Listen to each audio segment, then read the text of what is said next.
Hello good morning दोस्तों, कैसे आप सब लोग? आई होप आप अच्छे से पढ़ रहे होगे। तो मैं आरती आप सभी का स्वागत करती हूँ हमारे नोटबुक आईएएस के चैनल पर। अगर आप हमें डेली फॉलो कर रहे थे तो आपको पता है हम सुबह आते थे और डिस्कस करते थे मोस्ट इंपॉर्टेंट डेली बेसिस का करंट अफेयर्स, जिसमें होता था बहुत सारे आर्टिकल्स अलग अलग साइट से, अलग अलग पेपर्स से। लेकिन आज से हमने स्टार्ट किया है, उसमें क्या करेंगे, हम आपको छोटे छोटे वीडियोज़ प्रोवाइड करेंगे 5 मिनट, 7 मिनट, 10 मिनट के। उसमें हर वीडियो में आपको एक अलग स्पेसिफिक टॉपिक मिलेगा, उसमें बहुत डिटेल से समझाया गया होगा उस टॉपिक के बारे में। देखो, हम बहुत ज़्यादा बैकग्राउंड में नहीं जाएंगे, हम कोशिश करेंगे कि हम उसके जो करंट की चीज़ें चल रही है और इन फ्यूचर उस टॉपिक में क्या होने वाला है उनको कवर करेंगे। तो आपके लिए कंफर्टेबल रहेगा कि आपने 5 मिनट 7 मिनट का वीडियो देखा, उसके बाद अपना दूसरा जो भी पढ़ना चाहते हैं आप वो पढ़ लीजिएगा, उसके बाद 1-2 घंटे के बाद आपको दूसरा वीडियो मिल जाएगा। तो ऐसे ही अब क्या होगा, आपको सुबह 1 घंटे का वीडियो ना मिल करके आपको दिन भर छोटे छोटे वीडियोज़ क्लिप्स मिलेंगे, जिसमें बहुत जो इंपॉर्टेंट टॉपिक्स होते हैं, बिल्कुल जैसे चल रहा है कि अभी दोपहर में, सुबह मैंने पढ़ाया आपको कोई टॉपिक चला था, उसका वीडियो मिल जाएगा। अगर उसके बाद दोपहर में 12 बजे तक दूसरा टॉपिक हमें मिला कि ये बहुत ट्रेंडिंग में चल रहा है, ये बहुत इंपॉर्टेंट है आपके एग्जाम्स के लिए, तो उसका वीडियो मिल जाएगा। तो शाम तक आपको 3-4 वीडियो छोटे छोटे मिल जाएंगे। तो बेल आइकन जो है ऑन करके रखिएगा, ताकि जब भी कोई भी टॉपिक का वीडियो आए वो आपको मिलता रहे, क्योंकि आपके लिए भी बहुत अच्छा होने वाला है कि बहुत प्रोडक्टिव चीज़ है और क्वालिटी जो है कंटेंट की आपको इसमें बेस्ट मिलने वाली है। तो मिस मत करिएगा। और आज का हमारा पहला टॉपिक देखते हैं क्या होने वाला है। चलिए स्टार्ट करते हैं। तो आज का हमारा जो दूसरा टॉपिक है बहुत ज़्यादा चर्चा में बना हुआ है, इसको देख लेते हैं हम। ये हमारा है गिद्ध के बारे में। पक्षियों का राजा जिसे बोलते हैं, किसे बोलते हैं भाई? गिद्ध को ही बोलते हैं ना। कन्फ्यूजन तो नहीं है? मुझे कन्फ्यूजन नहीं आता, मतलब छोटी छोटी चीज़ों में मुझे बहुत कन्फ्यूजन होता है। तो यहाँ पे है गिद्ध संरक्षण केंद्र के बारे में है, प्रजनन केंद्र के बारे में। इनकी जनसंख्या जो है बहुत बहुत कम हो गई। मतलब क्या है, अगर आप थोड़े पुराने हैं, मतलब कि अगर आपका डेट ऑफ बर्थ जो है 95, 94, 93 का है, इसके बाद का भी 2-4 साल बाद का भी, तो आपने पहले के टाइम पे बहुत सारे गिद्ध वगैरह देखे होंगे और आज आप देखिए आपको देखने को नहीं मिलेंगे। इसका जो बहुत बड़ा रीज़न है वो भी हम देखेंगे कि भाई इनकी जनसंख्या इतनी कम क्यों हो गई है। क्योंकि एक तरीके से हमारे पर्यावरण में बैलेंस का काम करते हैं। जो जीव जंतु मर जाते हैं और सड़ गल के बदबू मारते रहते हैं, उनको खा के ख़त्म कर दे ताकि जो है बीमारियाँ ना फैलें। अब मान लीजिए किसी एरिया में बाढ़ आ गई है, वहाँ पर सैकड़ों लोग जो है मरे हुए पड़े हुए हैं, मतलब सड़ रहे हैं, गल रहे हैं, उनको उठा के फेंकने वाला, जलाने वाला कोई नहीं है वहाँ पे। सारी चीज़ें बहुत ख़राब हो गई हैं। तो ये जो पक्षी होता था, ये अपने आप में एक तरीके से इन्वायरमेंट को बैलेंस करने का काम करता था, चाहे जीव जंतु हो, चाहे किसी ह्यूमन बॉडी को लेकर हो, ठीक है। लेकिन क्या है, टाइम के साथ साथ चीज़ें ऐसी हुई जिसके कारण क्या है, इनकी जनसंख्या बहुत कम हो गई। इतनी कम हो गई भाई, पेयर बनाने में मुश्किल हो रही। मतलब क्या है, एक अकेला मेल है यहाँ पे, फीमेल ढूंढ के लाने में कि भाई दोनों कपल बन जाएं और इनकी जनसंख्या बढ़ जाए, ये भी मुश्किल हो रहा है। तो इसको लेकर के यूपी में कुछ चीज़ें चल रही हैं। पहले से बिहार में, देखो बिहार में भी चल चुकी हैं ऑलरेडी। बिहार में इनके संरक्षण को लेकर के केंद्र वगैरह स्थापित किए गए हैं। वो टॉपिक हम कभी और पढ़ेंगे। आज हम सिर्फ देखने वाले हैं यूपी के बारे में, महाराजगंज में जो चीज़ें चल रही हैं उसके बारे में। देखो लिखा है यहाँ पे, world first Asian king vulture conservation and breeding centre जो है इन महाराजगंज यूपी।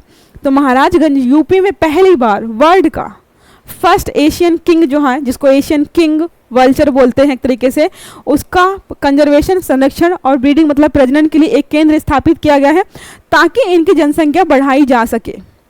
एक तरीके से ये प्रोग्राम ऐसे चलाया जाने वाला है कि मान लीजिए एक मेल है, ठीक है, फीमेल लेकर आएंगे, उनके अंडे निकलेंगे या बच्चे हो जाएंगे, उनको जो है नेचुरल हैबिटेट में जाके छोड़ देंगे, बाद में रखेंगे उनको, फिर भी उनकी देख रेख की जाने वाली है। इनके खान पान को देखेंगे ना भी, तो आपको लगेगा कितना सारा इनको खाने की जरूरत पड़ती है, ठीक है।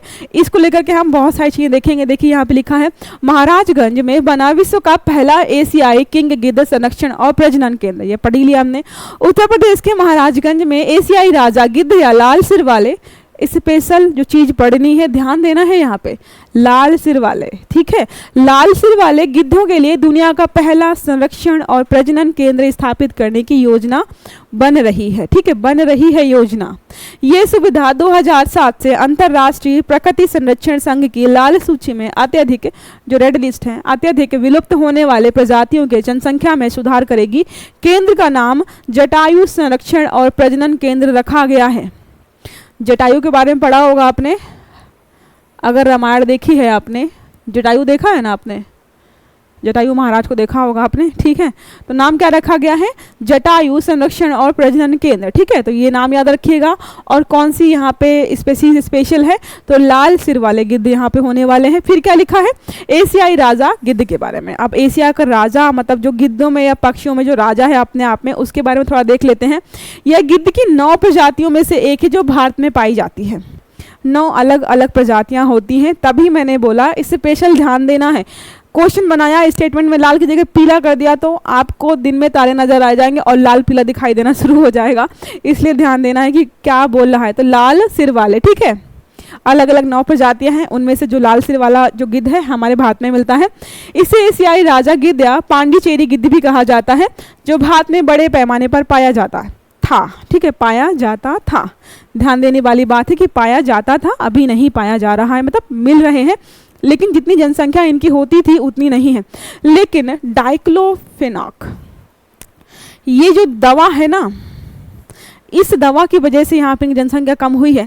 आपने कभी गांव में देखा होगा जिनके घर में जानवर वगैरह होते हैं, जब गाय या भैंस वगैरह दूध नहीं देती है या कुछ भी नखरे कर रही होती है तो उसको एक इंजेक्शन लगाते हैं, सिरिंज लेकर के आते हैं, छोटा सा होता है, उसमें फोड़ के भरते हैं, इंजेक्शन लगाते हैं। जो इंजेक्शन में जो दवा यूज़ होती है वो होता है डाइक्लोफेनाक, और उस दवा को आप लगाते हैं जानवर को, ठीक, ताकि दूध वगैरह की मात्रा ज़्यादा दे या दूध नहीं दे रही हो। जैसे होता है कि दूध नहीं देना चाह रही, गाय मार रही है, लात मार रही है, पैर मार, जो भी मार रही है, जब इंजेक्शन आप लगाते हो ना तो उसका सारा जो दूध होता है वो उतर के नीचे आता है। उसके बाद जो है भाई गाय हो भैंस हो, उसको जो है होता है कि भाई जो बॉडी से जो चीज़ यहाँ पे इकट्ठा हुई है वो निकल जाए, जिसकी वजह से दूध वगैरह आप निकाल लेते हैं। ये करते करते क्या होता है, वो केमिकल जो है उस जानवर के शरीर में इकट्ठा होता रहता है। जब वो जानवर मरेगा, देखो ऐसा तो है नहीं कि मतलब अमर है अजर है, वो मरेगा नहीं जानवर, तो जानवर जब मरता है और मर के देखो मरता है तो ज़्यादातर ग्रामीण क्षेत्र में क्या होता है, मरने के बाद जानवर को खेत में कहीं या नदी किनारे फेंक देते हैं। जब फेंकते हैं तो गिद्ध वगैरह उसको खाते हैं, जब खाते हैं तो जो चीज़ होती है वो जो है गिद्ध के शरीर में जाती है, जो कि उनके लिए जहर का काम करती है। इसी दवा की वजह से इनकी जनसंख्या कंटिन्यूअसली कम होते होते होते आज इतनी कम हो गई है। ठीक है, विषाक्तता के बाद इनकी संख्या काफ़ी कम हो गई। तो आपको पता होना चाहिए रीज़न क्या है। और देखो इस दवा के जो है मेन रीज़न मैंने आपको बता दिया, हो सकता है कि और भी रीज़न हो जहाँ पे इस दवा का यूज़ किया गया होगा और यहाँ पे इसका कंज्यूम जो है, इसका कंजम्पशन जो है इस पक्षी ने किया है। संरक्षण की स्थिति क्या है, इनकी स्थिति कैसी हो गई है, संरक्षण को लेकर बात करें तो क्या है, IUCN के रेड लिस्ट में रखा गया है। इनको गंभीर रूप से संकटग्रस्त है। मैंने बताया आपको इनका पेयर बनाने में मुश्किल हो रही कि एक हमारे पास मेल पक्षी है उसके लिए फीमेल लेकर के आएंगे ब्रीडिंग करा दे, वो भी पॉसिबल नहीं हो पा रहा है कई जगहों पर। वन्यजीव संरक्षण अधिनियम जो हमारा 1972 है उनको अनुसूची 1 में रखा गया है। और आपको मैंने ऑलरेडी बताया है कई बार कि अनुसूची 1 में रखने का मतलब है कि वो जानवर बिल्कुल खत्म होने वाला है, पशु पक्षी पेड़ पौधा जो भी है वो बिल्कुल खत्म होने की कगार पर पहुंच गया है। अब यहाँ पे बात करें कि जो बनाया जा रहा है महाराजगंज में, उनको खिलाएंगे पिलाएंगे कैसे, उनका आहार क्या होने वाला है। तो ये थोड़ा सा लगेगा आपको भाई इतना सारा, देखो यहाँ पे लिखा हुआ है केंद्र का उद्देश्य क्या है। केंद्र का उद्देश्य है बढ़ते गिद्धों के अच्छे स्वास्थ्य को सुनिश्चित करना। अब क्या है, आपने 2 से 4 गिद्ध कर लिए लेकिन उनको आपको खिला नहीं पा रहे, उनको संरक्षण नहीं दे पा रहे हैं, तो इसको करने का कोई काम मतलब नहीं बनेगा। तो लिखा हुआ है और उन्हें एक जोड़ी प्रदान करना सबसे बड़ा मोस्ट इंपॉर्टेंट काम है कि इनको कपल के रूप में हमें बनाना है। जो लोग ढूंढते रहते हैं गर्लफ्रेंड बॉयफ्रेंड, मतलब क्या है यहाँ पे बॉयफ्रेंड अवेलेबल है या गर्लफ्रेंड अवेलेबल है, इनको क्या है एक पेयर बनाना है, ठीक है, ताकि ये प्रजनन कर पाए और इनकी जनसंख्या बढ़ पाए। केंद्र में पक्षियों को सप्ताह में 2 बार खिलाया जाता है, हफ्ते में 2 बार ही खिला पा रहे हैं, मतलब देखो डेली भी नहीं खिला रहे। प्रत्येक को एक बार में लगभग 3 किलो मांस का आहार दिया जाता है। एक बार में 3 किलो मांस खिलाया जाता है इनको ताकि 2 दिन चल जाए। ठीक है, केवल कीपर को ही बाड़े में प्रवेश करने की अनुमति है, कोई और नहीं जाएगा, जो सख्त CCTV निगरानी में है। उत्तर प्रदेश में लाल सिर वाले गिद्ध कम ही देखने को मिलते हैं। 2023 में उन्हें चित्रकूट में देखा गया था। इस केंद्र में पहला गिद्ध 23 दिसंबर 2022 को लाया गया था, बाद में एक और लाया गया। 2 नर के बाद केंद्र में योजना 2 मादा गिद्ध को लाने की भी है। देखो जब भी कोई भी प्रजाति खत्म होती है ना, उसमें या तो मेल खत्म हो जाएंगे फीमेल बचेंगी, या फिर फीमेल खत्म हो जाएंगे मेल बचेंगे। यहाँ पे तो समस्या तभी उत्पन्न हो जाती है कि पेयर नहीं बन पा रहा है उनका। ठीक है, तो यहाँ पे बोला है कि 2 मादा तो 2 नर हैं, ऑलरेडी मादा को लाने की जरूरत है। देश में अन्य गिद्धों के संरक्षण और प्रजनन केंद्रों में लंबी चोंच वाले और सफ़ेद पीले पीठ वाले गिद्ध हैं। अलग अलग जगहों पे जो संरक्षण केंद्र है वहाँ पे थोड़े से अलग टाइप के हैं। यहाँ पे बोला गया है लंबी चोंच वाले हैं और या फिर दूसरे जो है सफ़ेद जो है पीठ वाले। ठीक है, ये अलग प्रजातियां हैं, गिद्ध की प्रजातियां हैं लेकिन दूसरी हैं। अगर बात करें खतरे क्या है इनको, एक तो हमने देखा क्या है, पहला डाइक्लोफिनॉक की वजह से मर रहे हैं बहुत सारा, विषाक्त है, जो दवा वगैरह यूज़ किया जानवरों में उसको, उसकी वजह से यहाँ पे इनकी जनसंख्या कम हुई है। दूसरा जो रीज़न है मानव जनित गतिविधियों के कारण प्राकृतिक आवासों का नुकसान हो रहा है। भाई इतना बड़ा पक्षी है, छोटा मोटा है नहीं, इसको रहने के लिए अच्छा खासा आवास चाहिए, अच्छा खासा एरिया चाहिए, लेकिन आपको पता है हम क्या कर रहे हैं, जंगलों को काट रहे हैं, इनका आवाज़ ख़त्म कर रहे हैं, हर तरीके से आवाज़ ख़त्म हो गया, जिसकी वजह से क्या है इनकी जनसंख्या भी कम होती जा रही है। आपने अगर इसका एक उदाहरण दूँ तो आपने पहले जो है छोटी सी चिड़िया देखी होगी जिसको गौरैया बोलते थे। पहले क्या था, लोगों के घर कच्चे होते थे, हर घर में मोस्ट प्रोबेबली 1 या 2 पेड़ लगे होते थे आसपास छाया के लिए, ठीक है। तो वहाँ पे बढ़िया घर पे घोंसला बना कर रखती थी, ये घरेलू चिड़िया ही थी, इसका घोंसला आपके घर के अंदर ही बनेगा, वो बाहर बनाते ही नहीं है, चिड़िया ही ऐसी थी, ठीक है।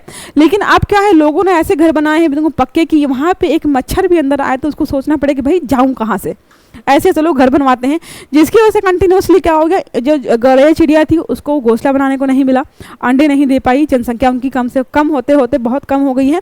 आपको शायद ही आपके गली मोहल्ले में देखने को मिलेंगी, ठीक है। मानव जनित गतिविधियों के कारण हो गया। भोजन की कमी और दूषित भोजन, एक तो भोजन की कमी है, ठीक है, दूसरा जो भोजन मिल रहा है वो इतना दूषित है जिसकी वजह से उनकी जान जा रही है। बिजली लाइनों के करंट से, अब छोटा पक्षी नहीं है कि यहाँ से उड़ के निकल जाए, बहुत अच्छा खासा बड़ा हैवी पक्षी है, तो क्या है जो बिजली लाइंस हमारी ऊपर तार वगैरह बिछी रहती हैं जगह जगहों पर, उससे टकरा करके करंट वगैरह लगने की वजह से इनकी बहुत बार मृत्यु हो जाती है, हो गई है, जिसकी वजह से इनकी जनसंख्या कंटिन्यूसली कम होती दिखाई दी गई है। अगर बात करें हमारे यहाँ पे संरक्षण के क्या उपाय किए गए हैं, ये तो हमने देख लिया कि संरक्षण हम कैसे कर रहे हैं, अभी कहाँ कहाँ पे क्या क्या बनाया जा रहा है, इनकी जनसंख्या कम होने के क्या रीज़न रहे हैं वो भी हमने देख लिए हैं। अब हम देखते हैं कि यहाँ पे प्रयास क्या किए जा रहे हैं, ठीक है। तो हाल ही में पर्यावरण, वन एवं जलवायु परिवर्तन मंत्री ने देश में गिद्धों के संरक्षण के लिए गिद्ध कार्य योजना 2020 से 25 शुरू की है, ठीक है, ये योजना शुरू की गई है। ये डाइक्लोफिनॉक का न्यूनतम उपयोग सुनिश्चित करेगा और गिद्धों हेतु मवेशियों के शवों के प्रमुख भोजन की विषाक्तता को रोकेगा। जिन मवेशियों को खा करके, जिस विषाक्त एक तरीके से केमिकल या माली दवा को खा करके ये मर रहे थे, उसको कंट्रोल किया जाएगा, ताकि भाई अगर ये जानवर जो मर गया है उसको खा रहे हैं तो उसकी बॉडी में ये ना अवेलेबल हो, हमें ये सुनिश्चित करना है, तो इस पर ध्यान देगा। फिर क्या है, गिद्ध जो है सुरक्षित क्षेत्र कार्यक्रम भी चलाया जाने वाला है, तो जो मानव यहाँ पे क्या कर रहा है, उनके एरिया पे जाकर के उनकी गतिविधियों की वजह से यहाँ पे जनसंख्या कम हो रही है, उनका आवास स्थल जो कम हो रहा है उसको भी यहाँ पे कंट्रोल करेंगे। लिखा है उन 8 अलग अलग स्थानों पर लागू किया जा रहा है जहाँ गिद्धों की आबादी विद्यमान है। इनमें से 2 स्थान उत्तर प्रदेश में हैं जहाँ पे इनकी आबादी रहती है, तो वहाँ पे कोशिश करेंगे कि मानव का जो है सबसे कम से कम हस्तक्षेप हो पाए, जिसके कारण उनके आवास में जो कमी आ रही है वो ना हो, ठीक है। उत्तर भारत में पिंजौर, हरियाणा, मध्य प्रदेश में भोपाल, पूर्वोत्तर में गुवाहाटी, दक्षिण भारत में हैदराबाद जैसे विभिन्न भौगोलिक क्षेत्रों के लिए 4 बचाव केंद्र स्थापित किए गए हैं। कौन कौन से हैं, पहला याद रखिएगा, उत्तर भारत में पिंजौर हरियाणा में, दूसरा है मध्य भारत में भोपाल, तीसरा है पूर्वोत्तर में गुवाहाटी, चौथा है दक्षिण भारत में हैदराबाद। जो अलग अलग 4 जगह हैं वहाँ पे इनके संरक्षण को लेकर के अलग अलग केंद्र स्थापित किए गए हैं। इसके बाद देखिए लिखा हुआ है हमारा जो ministry of environment and forest climate change जो हमारा है, बोला है रेड हेडेड एंड इजिप्शियन गिद्धों को दोनों के लिए प्रजनन कार्यक्रम के साथ साथ संरक्षण योजनाएं भी शुरू, मतलब आपको बता दो स्टार्टिंग में पढ़ा हमने, संरक्षण भी किया जा रहा है इनका और प्रजनन केंद्र भी स्थापित किए जा रहे हैं, जहाँ पे इनका संरक्षण कराया जाएगा, जहाँ पे इनको संरक्षण मतलब जहाँ पे इनको सुरक्षा प्रदान की जा रही है वहीं पे इनके प्रजनन केंद्र भी बनाया जाए ताकि वहीं पे रहे, वहीं पे फले फूले और बच्चे पैदा करें, ठीक है। भारत में गिद्धों की मौत के कारणों पर अध्ययन करने के लिए 2001 में हरियाणा के पिंजौर में, देखो अलग अलग जो केंद्र है वहाँ पे लिखे हैं, 2004 में गिद्ध देखभाल केंद्र को वहाँ पे अपग्रेड किया गया, चीज़ों को और भी ऐड किया गया है। तो ये सारी चीज़ें हमारी इसको लेकर के अच्छे से सारी हो गई, ठीक है। जिसमें लिखा हुआ 3 जो बॉम्बे नेचुरल हिस्ट्री सोसाइटी द्वारा प्रत्यक्ष रूप से प्रशासित किए जा रहे हैं। अलग अलग यहाँ पे क्या है, संरक्षण केंद्र हमारी इंडिया में अलग अलग एरिया पे अलग अलग बनाए गए हैं, आपको बता दिए पहले 4 मैंने। इसके अलावा देखो भारत में 9 गिद्ध संरक्षण और प्रजनन केंद्र ऑलरेडी हैं जिन पे काम किया जा रहा है और भी हम कंटिन्यूसली टाइम के साथ कर रहे हैं तिनकी, ताकि इनकी आबादी जो है जो कंटिन्यूसली कम हो रही है, गिर रही है, उसको हम यहाँ पे मेंटेन कर पाएँ। ये इमेज है इसकी, देखो यहाँ पे, ये आपको बता दिया है मैंने दोनों ऑलरेडी कि यहाँ पे क्या किया गया है, IUCN रेड लिस्ट में जो है गंभीर रूप से संकटग्रस्त श्रेणी में डाला गया है और वन्यजीव संरक्षण जो हमारा अधिनियम 1972 है उसमें हमारा अनुसूची 1 में रखा गया है। तो दोनों यहाँ पे ऐसे रखे गए हैं ताकि इनको हम क्या कर पाएँ, ताकि इनको हम क्या कर पाएँ, अच्छे से संरक्षण भी प्रदान कर पाएँ और इनकी जनसंख्या जो कम हो गई है इसको बढ़ा भी पाएँ। ठीक है, तो ये टॉपिक हमारा यहीं पर ख़त्म होता है। जो चीज़ें थी सारी हमने अच्छे से कवर कर लिए हैं। आई होप आपको क्लास अच्छी लगी होगी। तो बाकी आपको हमेशा जैसे बताती हूँ मैं कि अगर आप यूपीएससी या स्टेट पीएससी की तैयारी कर रहे हो तो आप हमारा एनसीईआरटी का फाउंडेशन कोर्स ले सकते हो जो बाइलिंगुअल अवेलेबल है, 6 to 12 है, बेसिक टू एडवांस है। जो ये QR कोड है इसको डाल करके या स्कैन करके एक बार चेक जरूर करिएगा। अगर आपको अच्छा लगता है तो अच्छी बात है, नहीं भी अच्छा लगता तो फिर भी अच्छी बात है। भाई सबको जरूरी नहीं पसंद आए अच्छी चीज़ें, ठीक है। बाकी आपको बताया मैंने कई बार कि अगर आप यूपीएससी का मेंस देने वाले हो, जिनका भी प्रीलिम्स क्लियर हो रहा है, नहीं भी क्लियर हो रहा है ना, फिर भी ये टाइम आपका मेंस का ही है। जितनी जल्दी आप मेंस की प्रैक्टिस स्टार्ट कर देंगे आपके लिए उतना ही अच्छा होने वाला है कि दिसंबर तक, देखो अभी से लेकर के दिसंबर तक का जो टाइम है ना आपका मेंस का ही होता है, चाहे आप मेंस दे रहे हो या नहीं दे रहे हो, क्योंकि उसके बाद जो जनवरी आएगा ना आपको उस टाइम से प्रॉपर आपको प्रीलिम्स की तैयारी करनी होती है। तो अगर आप चाहते हैं तो हमारे ये नंबर दिए हुए हैं, इस पर एक बार कॉल करके इंक्वायरी ले लीजिएगा, क्योंकि हमारे पास 5 टेस्ट जो हैं, चाहे आप यूपीपीसीएस का देना चाहें या फिर यूपीएससी का, फ्री ऑफ कॉस्ट है, वो भी मेंस के प्रैक्टिस आराम से कर सकते हो। इंक्वायरी कर लीजिएगा इसको लेकर के, ठीक है। तो ये हमारा टॉपिक यहीं पे जो हमने पढ़ा आज वो ख़त्म हो गया है, अच्छे से कवर किया है। आई होप आपको क्लास अच्छी लगी होगी। अगर क्लास अच्छी लगी है तो लाइक करिएगा, चैनल को सब्सक्राइब करिएगा और आने वाले सारे वीडियोज़ टाइम से मिले इसके लिए बेल आइकन जरूर दबाइएगा। ठीक है, चलिए बाय।